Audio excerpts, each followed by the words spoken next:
भारत की राजधानी दिल्ली, जिस पर मुगलों ने 300 साल राज किया, वहीं दिल्ली जब अंग्रेजों की गिरफ्त में आई तो अंग्रेजों ने आखिरी मुगल बादशाह बहादुर शाह जफर का वो हाल किया जिसके बारे में शायद उन्होंने सपने में भी नहीं सोचा होगा। आज की इस वीडियो में मैं आपको बताऊंगा कि भारत पर हुकूमत करने वाली मुगलों के आखिरी वारिस का कितना दर्दनाक अंत हुआ, क्यों बहादुर शाह जफर को 1857 के बाकी विद्रोहियों की तरह काला पानी की सजा न देकर उन्हें रंगून में मरने के लिए छोड़ दिया गया, कैसे लाल किले के आखिरी वारिस की मौत गुमनामी में ही हो गई।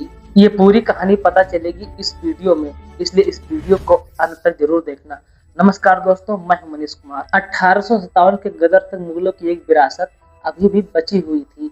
आखिरी मुगल बादशाह बहादुर शाह जफर, यही वजह है कि जब सैनिकों ने विद्रोह किया तो उन्होंने मुगल बादशाह बहादुर शाह जफर को इस विद्रोह का नेता घोषित कर दिया। जिन मुगलों ने कभी पूरे हिंदुस्तान पर राज किया था, उनके एक बेहद कमजोर, बीमार और बूढ़े बादशाह को इस विद्रोह का सिंबल बना दिया गया।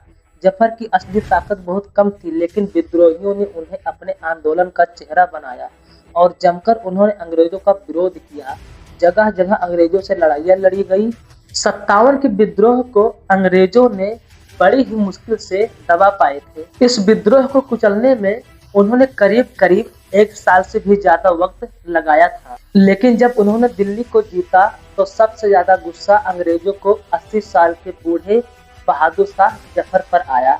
लाल किला अंग्रेजों की कैद में था और थके हारे बुजुर्ग बादशाह बहादुर शाह जफर को अंग्रेजों ने कैदी बना लिया। अंग्रेजों ने उनसे वादा किया कि वो उन्हें जान से नहीं मारेंगे, शायद इसीलिए भी क्योंकि अंग्रेजों ने इससे भी ज्यादा दर्दनाक सजा उनके लिए सोच रखी थी। हुमायूं के मकबरे में छिपे जफर के बेटे को अंग्रेजों ने गोली से उड़ा दिया। यही नहीं, अंग्रेज कमांडर हडसन ने इनके बेटे की हत्या करके इनके शरीर को नंगा करके चांदनी चौक पर रखवा दिया। एक बादशाह के लिए यह सबसे बड़ा अपमान था कि उसकी औलाद को उसके सामने कत्ल कर दिया गया और वह कुछ कर भी न सका। 20 सितंबर को पकड़े जाने के बाद 21 सितंबर के दिन लाल किले में ही बहादुर शाह जफर के खिलाफ मुकदमा चलाया गया। यह एक पब्लिक ट्रायल था और दुनिया ने देखा कि हिंदुस्तान का आखिरी मुगल बादशाह अंग्रेजों के सामने एक कैदी की तरह खड़ा है। उन पर राजद्रोह, कत्ल और गद्दारी के आरोप लगाए गए। उनकी हालत यह थी कि वह खड़े होने के काबिल तक नहीं थे। उम्र बहुत ज्यादा थी, फिर भी उन्हें सामने गवाह बुलाए गए, दस्तावेज पढ़े गए और आखिरकार अंग्रेजों ने उन्हें देश निकालने की सजा सुनाई। इस तरह दिल्ली, जिसे वो अपनी शायरी में मेरा महबूब शहर कहते थे, अब हमेशा के लिए उनसे छीन चुका था। अंग्रेजों ने उन्हें रंगून जेल में रखने की सजा दी थी। फिर 17 अक्टूबर 1858 को करीब 83 साल की उम्र में उनको रंगून जेल, जो कि आज म्यांमार में पड़ती है, वहां पर रखा गया। यह बहुत ही अपमानजनक सफर था। उन्हें ऐसे ट्रीट किया गया जैसे कि आम अपराधियों को ट्रीट किया जाता था। रास्ते भर लोग यह नजारा देखने के लिए उमड़ पड़े कि दिल्ली का बादशाह अब एक कैदी की तरह घसीटा जा रहा है। अमरपाल सिंह अपनी किताब द सीज ऑफ दिल्ली में लिखते हैं, जफर की उम्र को देखते हुए और यह देखते हुए कि वह शायद लंबी दूरी की समुद्र यात्रा न कर पाए, इसलिए उनके रहने के लिए पड़ोस के देश वर्मा को चुना गया। नहीं तो 1857 के ज्यादातर बागियों को या तो गोली मार दी गई थी, फांसी दे दी गई थी, या फिर उन्हें काला पानी की सजा दी गई थी। जब जफर रंगून पहुंचे तो वहां भी उनके साथ भेदभाव हुआ। उन्हें एक साधारण वही कोठरी उस समय की उनकी दुनिया बन गई। उनकी पत्नी बेगम जीनत महल और 2-3 करीब रिश्तेदार ही उनके साथ थे।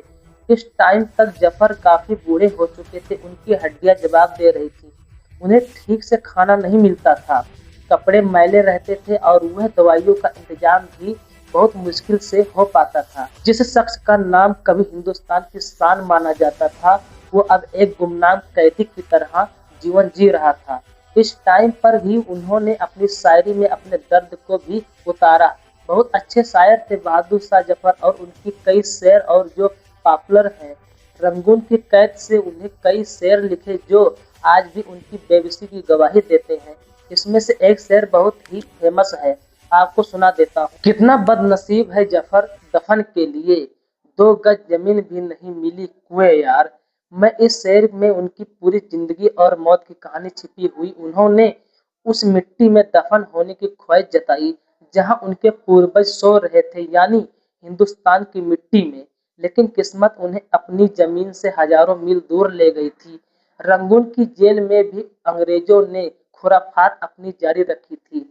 जफर की पहचान को धीरे धीरे मिटाया जा रहा था। अंग्रेजों का प्लान साफ था कि आखिरी मुगल बादशाह को ऐसी मौत दो कि इतिहास उन्हें याद न कर सके। इधर उनकी तबीयत लगातार बिगड़ रही थी। 7 नवंबर 1862 की सुबह उनकी मृत्यु हो गई।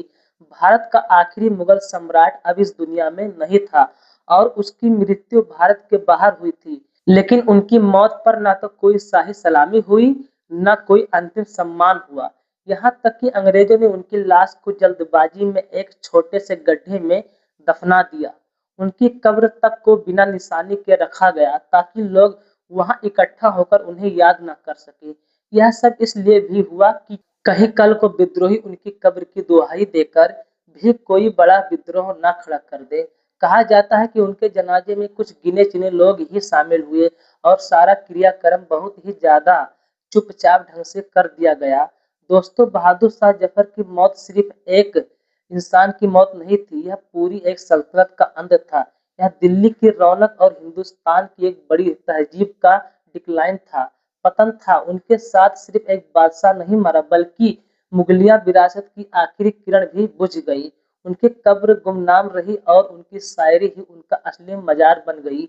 ये किस्मत का ही खेल था, जहां उसी दिल्ली में कभी शेरो शायरी की महफिलें सजती। मुगल बादशाह पूरे हिंदुस्तान की हुकूमत को वहीं से संभालते थे, जबकि वही दिल्ली एक ऐसा वक्त आया जब अपने आखिरी बादशाह को जनाजा तक नहीं दे सकी। बहादुर शाह जफर की मौत इतिहास में सबसे दर्दनाक मौतों में से एक मानी जाती है। आज भी उनके कब्र को लेकर बहस होती है कि उनकी असली कब्र कौन सी है। अगर वीडियो अच्छा लगा हो तो हमारे वीडियो को लाइक कीजिए, एक प्यारा सा कमेंट जरूर करना, और हाँ, अगर हमारे चैनल पर नए हैं तो हमारे चैनल को सब्सक्राइब कर लीजिए। फिर मिलते हैं किसी नेक्स्ट वीडियो में, तब तक के लिए धन्यवाद।